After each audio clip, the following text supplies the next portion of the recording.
రేయ్, మా చెల్లెలు గారిని పుట్టినరోజున అవమానించినందుకు ఆ రంగడి కాలో చెయ్యో తీసేయండి. ఇదిగో ఈ డబ్బు తీసుకోండి.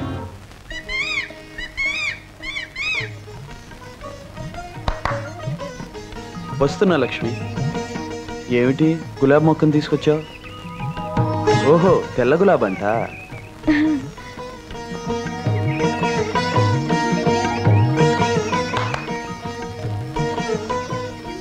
లక్ష్మి, త్వరలో ఇక్కడ నీ నవ్వులాగే అందమైన తెల్లటి పువ్వు పూస్తుంది అనమాట. కానీ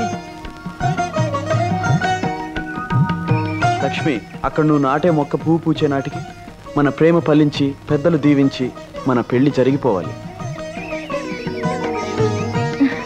ఒరే రాజా, మన తోటకి తెల్ల గులాబీ మొక్క కానుగ్గా తెచ్చిందిరా లక్ష్మి. నీళ్ళ తీసుకొస్తానండి.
ఏమిటి రంగా నువ్వు అనేది? అవును, నువ్వు లక్ష్మి దగ్గరికి వెళ్ళి ఆ భూపతి గాడితో పందెం కాసా అని చెప్పి రావాలి. పందెవా?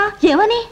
అదిగో ఆ చుక్కల కొండ మీదకి ఆ వంకర టెంకర దారిలో 10 నిమిషాల్లో నా బండి మీద పైకి వెళ్ళిపోతాన్ని పందెం కాశాన్ని అబద్ధం చెప్పి రావాలి. అసలు నేను అబద్ధాలు చెప్పేదే నీకోసం. ఇక నువ్వే అబద్ధం చెప్పమన్నావంటే చూసుకో, వెళ్ళి చెరిగి పారేస్తాను. ఓయ్ సత్యవతి, అబద్ధం అదిరిపోయేట్టు చెప్పాలే. చెప్తాను. దీంతో 999 అబద్ధం పూర్తవుతుంది. రే హనుమంతు, నేను కొండ మీద బయలుదేరుతున్నా. అదేమిటి రంగా, లక్ష్మితో అబద్ధం చెప్పమని చెప్పి నువ్వు నిజంగా బయలుదేరుతున్నావేటి? అయినా ఆ చుక్కల కొండ మీదకి బండితో వెళ్ళడం అంటే మాటలా? నిట్ట నిలువుగా ఉండే ఆ కొండ మీద బండి తిరగబడితే ప్రాణాలకే ప్రమాదం కదా. లక్ష్మికి మాట రావడం కోసం నేనే ప్రమాదానికి భయపడినా హనుమంతు. ఏమిటి, నీకేదైనా ప్రమాదం జరిగితే లక్ష్మికి మాట వస్తుందా? అవునరా, రౌడీలు నన్ను చంపడానికి వచ్చినప్పుడు లక్ష్మి అప్రయత్నంగా అరవబోయింది. అప్పుడే అనిపించింది నాకు నిజంగా ఏమైనా పెద్ద ప్రమాదం జరగబోతే అది చూసిన లక్ష్మికి తప్పకుండా మాట వస్తుందని నా నమ్మకం. అందుకే ఈ నా ప్రయత్నం. అవును లక్ష్మి, ప్రాణాల మీదకి వచ్చి ఈ పందెం మానేమని ఎంత చెప్పినా వినిపించుకోకుండా వెళ్ళిపోయాడు. నువ్వు ఎలాగైనా తను ఆపాలి, లేకపోతే ఎంత ప్రమాదమైనా జరిగిపోవచ్చు. దెబ్బకి నమ్మేసింది. మన అబద్ధం మహిమే అంతా.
లక్ష్మి,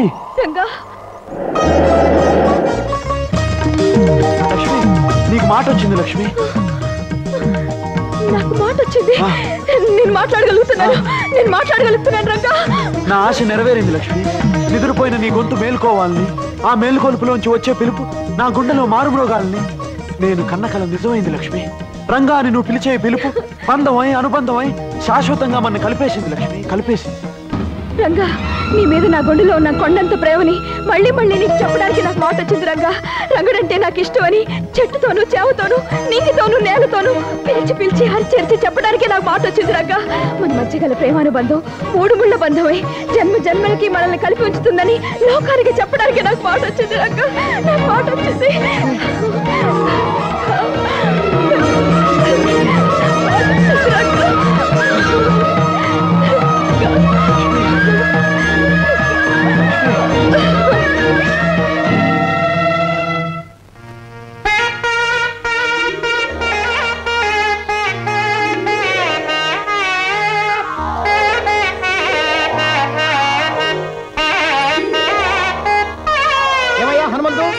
మీ గురువుకు నేను ఎన్నిసార్లు చెప్పాను? నా బాక్య తెలవయ్యా మగడా, నీ పిల్ల నుంచి పెళ్లి చేయమని చెప్పానా? నా మాట విన్నాడా? మీరు చెప్పిన విషయం అంత బాగుండలేదు, అందుకని వినలేదండి. ఓహో, నేను చెప్పిన విషయం బాగుండలేదు కాబట్టి మీరు వెళ్ళలేదు. మీకు బాగున్న విషయాలు చెప్పడం కోసం నేను రోజు వస్తూ ఉంటాను. మీరు నా చెవుల్లో సన్నాయి వాయిస్తూ హింసిస్తూ ఉంటే భరిస్తూ ఉంటాను. ఆహా, ఎంత బాగుందయ్యా. లాభం లేదు, ఇహ నేను ఆగదలుచుకోలేదు. ఈ పూట సామాన్లన్నీ బయటపడించేసి వేలం పాట వాడిని పిలిపించేసి మాధవయ్య పరువును బజార్లో పడేటట్టు చేస్తానంటే. తొందరపడకండి, మా గురువు గారు పక్కూరు వెళ్ళారు. నేను వెళ్ళి పిలుచుకొస్తాను. ఆయన వచ్చేదాకా కాస్త ఓపిక పట్టి కూర్చోండి. ఆయన వచ్చేదాకా ఆగేదే లేదు. నువ్వు ఆయన కోసం వెళ్తే నేను ఇక్కడ చూస్తూ కూర్చోవాలా? పిచ్చి పిచ్చి వేషాలు కుదరదు. ఇవాళ అటో ఇటో తెలుసుకోవాల్సిందే. తెలుసు రా. సింగరాజు, ఒక్క మాట. ఇంకో అబద్ధం మాట? ఏదో ఒక అబద్ధం చెప్పడానికి ఇక్కడి నుంచి గంటేయాలనుకుంటున్నావా? నేను వెళ్ళను. అదేం కాదు,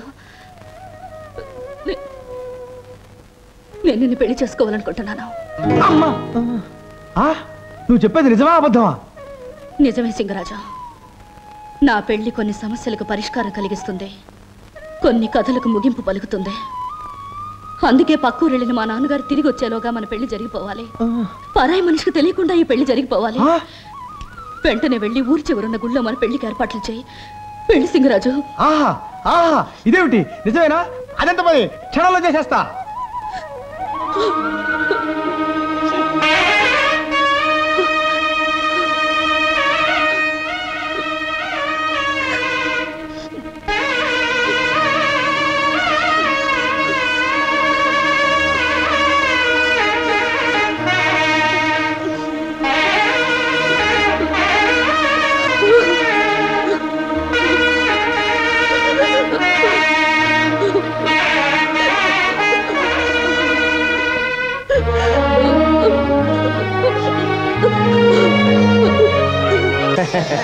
బయలుదేరుతామండి. భోజనాలకు ముగింపు పండు తాంబూలంతో పలకాలి. తీసుకోండి. లక్ష్మికి మాట రావడంతో మళ్ళీ ఈ ఊరంతా సందడితో కలకలాడిపోతుంది రాఘవయ్య గారు. వచ్చేసా గురుగారు. ఈ శుభ సందర్భంలో నేను కాసేపు నాదస్వరం వాయిస్తాను. ఆపు ఆపు, ఇప్పుడే వీళ్ళంతా భోజనం చేశారు. పాపం ఇళ్ల దాకా వెళ్ళాలి కదా. ఏవే, మీరంతా పెద్ద ముత్తైదులాగా పేరెంట్ అలా కూర్చున్నారా? క్యారం బోర్డు తీయండి, కాసేపు ఆడుకుందాం. తొందరగా తీయండి.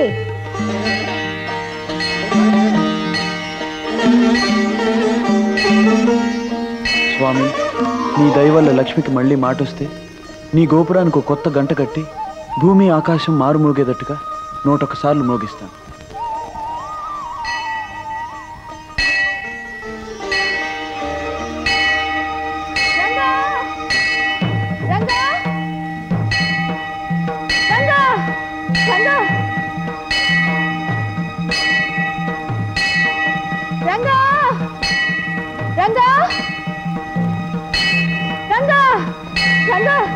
ఏమిటిది? దిగు. రంగా,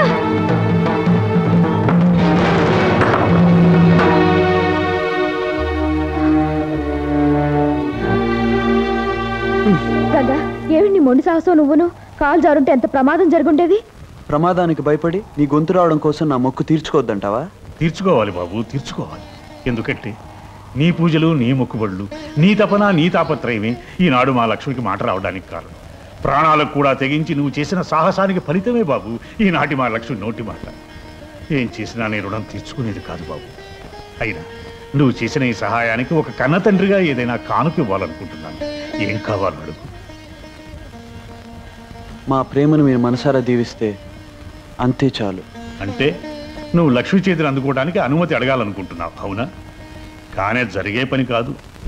అవును రంగా, ఇవ్వడానికి ఇప్పుడు ఆమె నా సొత్తు కాదయ్యా. మా లక్ష్మి ఎప్పుడో నీ సొంతం అయిపోయింది.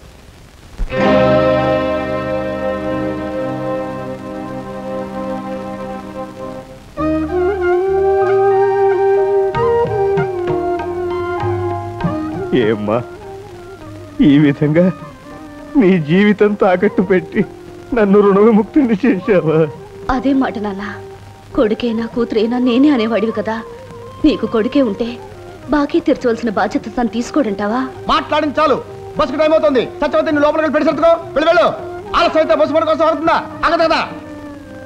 చూడండి మామయ్య గారు, బాకీ తీర్చడానికి బదులు ఆడపిల్ల నుంచి పెళ్లి చేశాను ఎవరితో చెప్పకండి.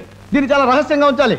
అడ్డమైన అప్పుల వాళ్ళంతా వచ్చేసి మా పిల్లని చేసుకో, బాకీ తీర్చుకో, మా పిల్లని చేసుకో, బాకీ తీర్చుకో అంటారు. దీన్ని ఎలా ఉంచాలి? రహస్యంగా ఉంచాలి. రంగా రారా రారా, చూడు త్వరలో మొగ్గ రాబోతోంది. ఆ మొగ్గ పువ్వయ్యే నాటికి ఏం జరుగుతుందని చెప్పాను?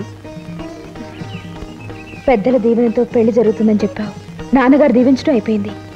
ఇక పువ్వు పూయాలి, నువ్వు నా మెళ్ళలో 3 ముళ్ళు వేయాలి. అంతా ఒకేసారి జరుగుతాయి. లక్ష్మి, రంగా, సత్యవతి రంగశంకరాజుని పెళ్లి చేసుకుని పట్టం వెళ్ళిపోతుంది. ఏమిటి, సత్యవతి అతను పెళ్లి చేసుకుందా? చెప్పా చేయకుండా పెళ్లి చేసుకుందా? ఏమిటిది సత్యవతి, మాతో ఒక్క మాటైనా చెప్పకుండా పెళ్లి చేసుకోవడం ఏమిటి? లక్ష్మి, జీవితంలో కొన్ని అపురూపమైన సంఘటనలు అనుకోకుండా జరిగిపోతాయి. నీకు హఠాత్తుగా మాట వచ్చినట్టే నాకు హఠాత్తుగా 3 ముళ్ళు పడ్డాయి. అనవసరమైన అబద్ధాలు ఎన్నో చెప్పేదానివి. పెళ్లి చేసుకుంటున్నావనే నిజం ఎందుకు చెప్పలేదు సత్యవతి? అబద్ధాలు సత్యవతిని కదా, నిజం ఎలా చెప్తాను? రంగా, మిమ్మల్ని కోరుతాను, తీరుస్తారా? ఏమిటో చెప్పు సత్యవతి. మీ పెళ్లికి నేను దగ్గరుండాలి. నా చేతులతోనే మిమ్మల్ని పెళ్లి కొడుకు పెళ్లి కూతురుగా అలంకరించి ఆలు మగల్ని చేయాలి. తప్పకుండా. అసలు నువ్వు చేయకపోతే మా పెళ్లి జరగదు. సత్యవతి, మరి నా కోరిక చెప్పమంటావా? ఏమిటి రంగా? అల్లరి చేసే సత్యవతి పండంటి బిడ్డను కంటానికి మా ఊరు వచ్చేటప్పుడు నాకు తెలియజేయాలి. నా బండి మీద ఊళ్ళోకి రావాలి. అలాగే. ఏయ్, నిజం చెప్తున్నావా అబద్ధం చెప్తున్నావా? అది కాలమే చెప్పాలి. అందులో బస్సు వస్తుంది, మన వెళ్ళాలా? బస్ మన కోసం అవుతుందా? ఆగదు కదా, ఆగినప్పుడు ఎక్కాలి. స్టాప్ స్టాప్, దా ఎక్కు. ఏమిటి సిద్ధాంతి గారు, మీరంటున్నది నిజమే? ఆ మోగ పిల్లకి మాటలు వచ్చాయా? వచ్చిందమ్మా, సలక్షణంగా వచ్చింది. అమ్మా, మరొక శుభవార్త. అది మనకి దుర్వార్త కావచ్చు అనుకోండి. ఆ లక్ష్మికి రంగడనే అబ్బాయికి పెళ్లి జరపడానికి ముహూర్తాలు కూడా పెట్టుకోబోతున్నారు. పెళ్లి జరిపిస్తారా? ఎలా జరిపిస్తారు? ఎలా జరుగుతుందని తెలియనట్టు అడుగుతావేమే తల్లి. చచ్చి స్వర్గానికి పోయిన నాన్నతో జరిగిందిగా నీకు పెళ్లి. అలాగా నువ్వు నోరు మీరా, అసలు రహస్యం తెలియక నువ్వు అలా వాగుతున్నావు. ఆ రహస్యం తెలిస్తే నువ్వు అడుగుతావు ఈ పెళ్లి ఎలా జరుగుతుంది అని. రహస్యమా? అయ్యా, ఈ నెల 15వ తేదీ ఉదయం 5:45 ముహూర్తం దివ్యంగా ఉంది. ఇంకా ఆలస్యం లేకుండా తాంబూలాలు పుచ్చుకునే కార్యక్రమం కూడా జరిపించేద్దాం. వర్జమైనా రావచ్చు, లేదా శనో పాదం అయినా పెట్టేయగలడు. పెట్టేయగలడేమి? పెట్టేశాడు. ఒక పాదం కాదు, 2 పాదాలు పెట్టేశాడు. ఏమిటన్నయ్యా, లక్ష్మికి పెళ్ళని తాంబూలాలు పుచ్చుకుంటున్నారని విన్నాను. చూస్తుంటే అదంతా నిజంలాగే ఉందే. అవును దుర్గా, అదేదో నెరవేనట్టు మాట్లాడతావేమిటి? నేరమే కాదు, ఘోరం కూడా. ఒకసారి పెళ్ళైన పిల్లకి మొగుడు బొంత కాకిలా బతికుండగా మళ్ళీ తంబూలాలు కిళ్ళీలు అంటూ మరో పెళ్లి చేయటం మా దొరల భాషలో క్రైము అంటారు. బోడి మీ తెలుగు భాషలో నేరం అంటారు. ఏమిటా కూతురు? నా కూతురికి పెళ్ళి అవడం ఏమిటి? అయ్యిందన్నయ్యా, దాని మొగుడెవరో కాదు, నా కొడుకే. వాళ్ళిద్దరికి ఎప్పుడో పెళ్ళయింది. నువ్వు ఆవేశంగా అరిచినంత మాత్రాన్న నా కొడుకు నీ కూతురు మొగుడు కాకుండా పోడు, వాడు కట్టింది తాళి కాకుండా నువ్వు పోదు. ఇదేదో ఈ పెళ్లి ఆపి అల్లరి పెట్టాలనే ఉద్దేశంతో వచ్చినట్టున్నారు ఈ అమ్మ కొడుకులు. అసలు నా కూతురి పెళ్లి నాకు తెలియకుండా ఎలా జరిగింది, ఎప్పుడు జరిగింది? సాక్ష్యాలు ఆధారాలతో సహా చరిత్ర బయట పెట్టబోయా బలవంతరావు. ఆ తర్వాత 10 మంది న్యాయం అడగొచ్చు. మంచి ముక్క చెప్పారు సిద్ధాంతి గారు. పెట్టించు మా పంచాయతీ. జరిగిందంతా మేము మిగతా పెద్దలు అంతా విన్నాం. బలవంతరావు లక్ష్మిని తన పెళ్ళాం అంటున్నాడు. ఇందుకు నువ్వేమంటావయ్యా మునసబు? అబద్ధం అంటాను. కన్నవాడిని చిన్నప్పటి నుంచి నా బిడ్డను పెంచిన వాడిని నాకు తెలియకుండా నా బిడ్డతో వాడికి పెళ్లిలా జరుగుతుంది. జరిగిందంటే అందుకు సాక్ష్యం ఏమిటి? సాక్ష్యం సాక్ష్యం అని చిందులు తొక్కకు మావా. ముఖ్యమైన సాక్షి ముందుకొస్తే నీ నోట మాట రాదు. ఎవరా ముఖ్యమైన సాక్షి? ఎవరా? లక్ష్మిని కన్నమ్మ, నీకు ఇల్లాలుగా ఉన్నమ్మ, నాకు అత్తమ్మ, అన్న పూర్ణమ్మ. ఏమిటన్నయ్య అలా తెల్లమొహం వేస్తావు? నిజమేమిటో నీ పెళ్ళాన్ని చెప్పమాను. ఏమిటి పూర్ణ? వాడు చెప్పే అబద్ధానికి నువ్వు సాక్ష్యం అంటాడేమిటి? చెప్పు పూర్ణ, ఇదంతా అబద్ధం అని చెప్పు. ఏం అన్నపూర్ణమ్మ గారు, బలవంతరావు చెప్పేది నిజమా? అవును, అతను చెప్పింది నిజమే. నా కూతురు లక్ష్మికి అతనికి పెళ్లి జరిగింది. అత్తమ్మ అలా టెలిగ్రామ్ ముక్కల్లా చెప్పటం కాదు, ఇది పంచాయతీ. పెద్దలందరికీ వివరంగా విషయం చెప్పు. విషయం సరిగ్గా 17 ఏళ్ల క్రితం, అంటే మా లక్ష్మికి 2 ఏళ్లప్పుడు మా వారికి పెద్ద జబ్బు చేసింది. ఆయన్ని పరీక్షించిన సిద్ధాంతి గారు పరిస్థితి చాలా ప్రమాదంగా ఉందని, ఆయన్ని ఏ వైద్యం రక్షించలేదని, వెంటనే ఇంట్లో ఏదైనా శుభకార్యం జరిగితే తప్ప ఆయన నాకు దక్కరని చెప్పారు. అప్పుడు మా ఆడబడుచు దుర్గమ్మ పసివాళ్ళైన తన కొడుక్కి నా కూతురికి పెళ్లి జరిపిస్తే ఆయనకి గండం గట్టెక్కొచ్చని చెప్పింది. నా పసుపు తాడు నిలబడ్డానికి అంతకంటే వేరే మార్గం లేదని వాళ్ళిద్దరూ చెప్పడంతో అప్పటికప్పుడే దేవుడి గుళ్ళో పసి వాళ్ళిద్దరికి పెళ్లి జరిపించేశాం. ఆ విషయం మాలోనే రహస్యంగా ఉంచాలనుకున్నా. నేను చేసింది తప్పో ఒప్పో నాకు తెలీదు. కాకపోతే ఒక ఆడదానిగా నా పసుపు కుంకుమలు నిలబెట్టుకోవాలని అప్పుడు ఆ పని చేశానండి. విన్నారుగా మా అత్తమ్మ చెప్పినదంతా. దీన్నే మా దొరల భాషలో ఫ్లాష్ బ్యాక్ అంటారు, బోడిమి తెలుగు భాషలో గత చరిత్ర అంటారు. పసితనంలో జరిగిన, పెద్దయ్యాక జరిగిన, పళ్ళూడాక ముసలి వయసులో జరిగిన పెళ్లి గనుక మా పెళ్లికి మీరంతా ఒప్పుకుని తీరాలి. నోర్మయ్, ఇన్నేళ్లు ఊరుకుని ఇప్పుడు నీ అవసరం కోసం అవకాశం చూసుకుని బయట పెట్టే పెళ్లి చల్లదురా, చల్లదు. అంటే ఆ పెళ్లిని తాళిబొట్టుని గౌరవించనంటావా? మనసు తెలిసి చేసుకునేది పెళ్లి, ఇష్టపడి మెళ్ళలో కట్టించుకునేది తాళి. అంతేగాని పశువుకు పలుపుతాడు కట్టినట్టు, బొమ్మకు గుట్టపీలకు చుట్టినట్టు లోకం అంటే ఏమిటో తెలియని ఓ పసిపిల్లకు పసుపుతాడు కట్టేసి అది పెళ్లి అంటే నేనే కాదు, బుద్ధి జ్ఞానం ఉన్న ఏ మనిషి ఒప్పుకోడు. ఏమది? బాల్య వివాహాలను గౌరవించడం మన ఆచారం. అనురాగంతో పెనవేసుకుని కలిసిపోయిన 2 మనసుల్ని విడదీయటం ఆచారం కాదు, దురాచారం. నాయన, తరతరాల నుంచి వస్తున్న పద్ధతులకు తలవంచడం మన సాంప్రదాయం. ప్రేమతో నిండిన గుండెల్ని ముక్కలు చెక్కలు చేయడం సాంప్రదాయం కాదు, రాక్షసత్వం. మా కళల్ని బ్రద్దలు చేసి కన్నీళ్లు మా బ్రతుకులకు మిగిల్చేట్టుగా చేసేవి కట్టుబాట్లు కావు, కత్తుల బాట్లు. రంగా, సాంప్రదాయం ఆచారం కట్టుబాట్లు కాదనటానికి అడవి కాదు, శ్మశానము కాదు, అందరూ కలిసి బ్రతికే ఊరు. తప్పనిసరిగా చెప్పిన దాన్ని ఒప్పుకు తీరాలి. ఏం పెద్దలు ఏమంటారు? అవును రంగా, వివాహం ఎప్పుడు ఎవరితో జరిగినా ఒప్పుకు తీరవలసిందే. రాయుడు గారి కూతురు రత్తమ్మ 6 నెలల్లో జరిగిన పెళ్లికి ఒప్పుకుని కాపురం చేయటం లేదు. మా బామ్మర్ది బండసూపడు 2 ఏళ్లప్పుడు పెళ్లికి తలంచి ఇప్పటికీ కాపురం చేస్తున్నాడు. మూఢత్వంతోనూ మూర్ఖత్వంతోనూ కొందరు బలైపోయారని అందరూ బలి కావాలని కోరుకోవటం న్యాయం కాదు, అన్యాయం. ఏమిటిది జమీందారు గారు? నిప్పు తుక్కిన కోతిల కుప్పిగంతులు వేసే వాళ్ళను ఊరుకోబెట్టడం కాదుగా ఈ పంచాయతీ ప్రోగ్రాం. తొందరగా తీర్పు చెప్పండి. ఎన్నో ఏళ్లుగా పాటించే పద్ధతులను ముందు తరాల వాళ్ళు కాదనవచ్చేమో కానీ ఆ తరంలో కాదనటానికి ఎవరి తరమూ కాదు. కనుక గ్రామ పెద్దగా లక్ష్మి బలవంతరావు భార్యని నిర్ణయించాం. ఇప్పుడు పెట్టుకున్న ముహూర్తానికి అతడు ఆమె మెడలో అందరి ముందు తాళి కట్టాలని నిర్ణయిస్తున్నాం. ఈ క్షణం నుంచి లక్ష్మి రంగడికి పరాయి మనిషి కనుక అతడికి ఆమెకు మధ్య ఎటువంటి సంబంధం ఉండటానికి వీల్లేదు. కాదని ఎదురు తిరిగితే గతంలో పంచాయతీ తీర్పుని ఎదిరించిన వాళ్ళు ఎంత దారుణంగా శిక్షింపబడ్డారో మీ అందరికీ తెలుసు.